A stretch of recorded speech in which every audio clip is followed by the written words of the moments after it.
In the landscape of American cinema, few actresses have carved out a more distinctive, more influential, or more enduring legacy than Diane Keaton. From her groundbreaking performance in Annie Hall that redefined romantic comedy to her powerful portrayal in the Godfather trilogy, Keaton didn't just act in films, she transformed them. Her unique blend of vulnerability and strength, comedy and drama, neurotic charm and genuine depth made her one of the most singular talents of her generation. Today, we explored the extraordinary career of a woman who changed how we see female characters on screen, influenced fashion for decades, and proved that authenticity could be Hollywood's greatest asset. Born Diane Hall in Los Angeles on January 5, 1946, she grew up far from the glitz of Hollywood despite living in its backyard. Her mother, Dorothy, was an amateur photographer and former beauty queen, while her father, Jack, worked in civil engineering and real estate. This combination of artistic sensibility and practical groundedness would define much of Keaton's later work. From an early age, she showed an interest in performance, participating in school theater and developing the quirky, self-deprecating personality that would become her trademark. After dropping out of college after just 1 year, she made the bold decision to move to New York City to pursue acting. It was there that she discovered she'd need a new stage name. Actors Equity already had a Diane Hall. She chose Keaton, her mother's maiden name, a decision that would launch one of cinema's most memorable careers. Keaton's theatrical training began at the prestigious neighborhood playhouse where she studied under Sanford Meisner. This legendary acting teacher gave her something invaluable, the courage to explore the darker, more complex aspects of human behavior. As Keaton later wrote, Meisner helped her chart the complex terrain of human behavior within the safety of his guidance. Her Broadway debut came in the revolutionary musical Hair, where she played both ensemble and lead roles, though she famously turned down the $50 bonus for appearing nude in one scene. But it was her role in Woody Allen's play Play It Again, Sam in 1969 that would change everything. Not only did the performance earn her a Tony nomination, but it began a creative and romantic relationship with Allen that would define much of the 1970s.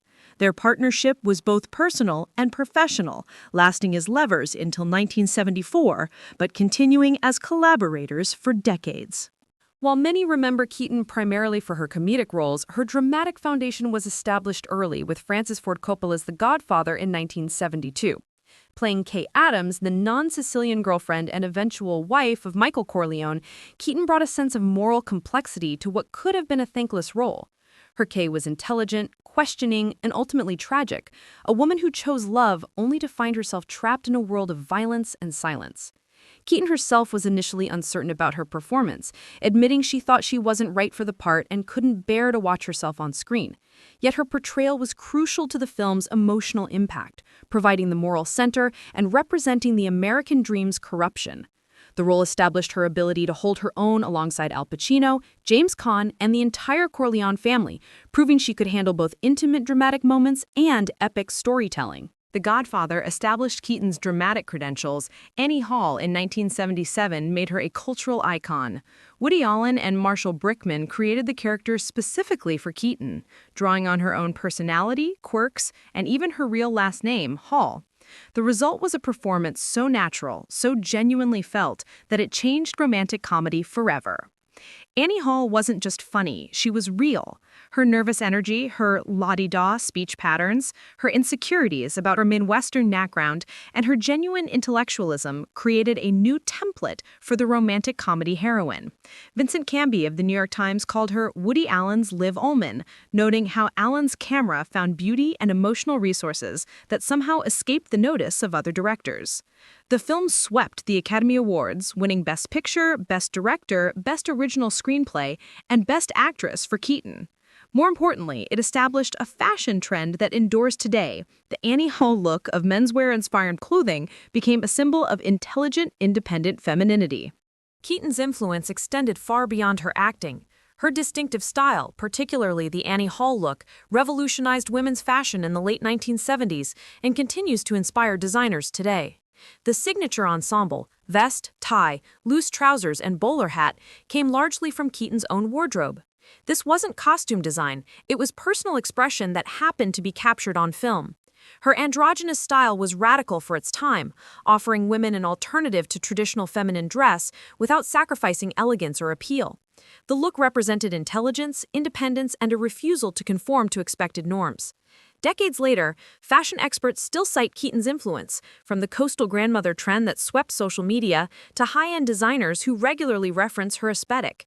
Her commitment to turtlenecks, hats, and structured pieces wasn't just about style. It was also practical, protecting her skin after battles with skin cancer and reflecting her no-nonsense approach to aging in Hollywood.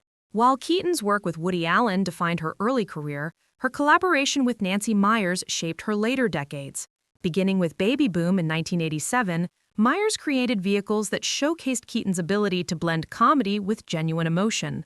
Father of the Bride and its sequel paired her perfectly with Steve Martin, creating a believable portrait of parental anxiety and joy.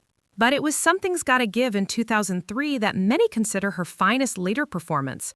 Playing a successful playwright who falls for Jack Nicholson's character while also attracting Keanu Reeves, Keaton created Erica Berry, a character who became a template for how women over 50 could be portrayed in Hollywood, as sexual, intelligent, complex, and worthy of romantic attention.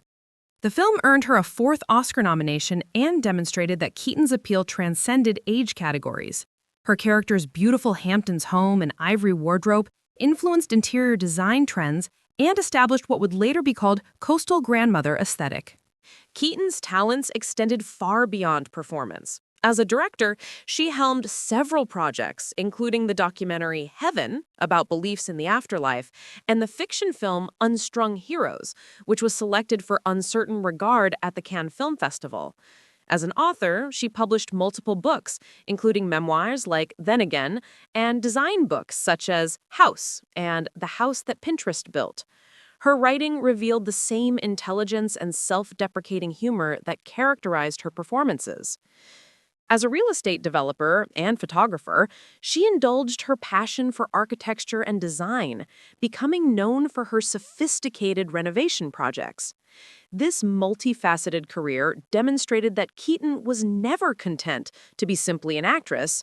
She was a creative force who refused to be limited by traditional categories. Keaton's approach to acting was deeply rooted in truth and emotional honesty. Her training under Stanford Meisner emphasized responding authentically to given circumstances, and this foundation served her throughout her career. Unlike many of her contemporaries who relied on physical transformation or accent work, Keaton's power lay in her ability to find the universal in the specific. Her neurotic energy wasn't performed, it was channeled and shaped. Her comic timing wasn't learned, it was innate and refined. This authenticity made her performances feel spontaneous even after multiple takes. Directors consistently praised her preparation and professionalism, noting that she brought fully realized characters to set while remaining open to direction and collaboration.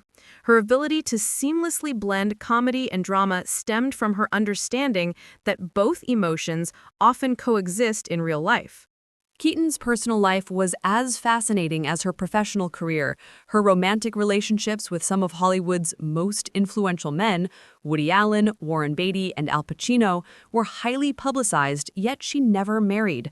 In her memoir, she reflected on this choice, writing that she figured the only way to realize my #1 dream of becoming an actual Broadway musical comedy star was to remain an adoring daughter. This decision to prioritize career over traditional relationships was unusual for women of her generation and reflected her independent spirit. In her 50s, she adopted 2 children, Dexter and Duke, embracing motherhood on her own terms. Her openness about aging, relationships, and the challenges of balancing career and personal life made her a role model for women navigating similar choices. Throughout her career, Keaton accumulated an impressive array of honors. Her Academy Award for Annie Hall was followed by 3 additional nominations for Reds, Marvin's Room, and Something's Gotta Give. She won Golden Globe Awards and received BAFTA recognition. In 2017, she was honored with the AFI Life Achievement Award, describing it as the wedding I never had, or the big gathering I never had. The ceremony celebrated not just her acting, but her complete contribution to cinema culture. Industry peers consistently praised her professionalism, her collaborative spirit, and her ability to elevate every project she joined. Her influence on younger actresses was evident in the tributes and testimonials from stars who cited her as an inspiration. Diane Keaton's impact on American cinema extends far beyond her individual performances. She redefined what it meant to be a leading lady, proving that neurotic could be appealing, that intelligence was attractive, and that women didn't need to choose between being funny and being taken seriously. Her fashion influence continues to inspire designers and everyday women alike. Her approach to aging in Hollywood, with grace, humor, and a refusal to apologize for getting older, paved the way for actresses who followed. Perhaps most importantly, she demonstrated that authenticity was not a liability, but a strength.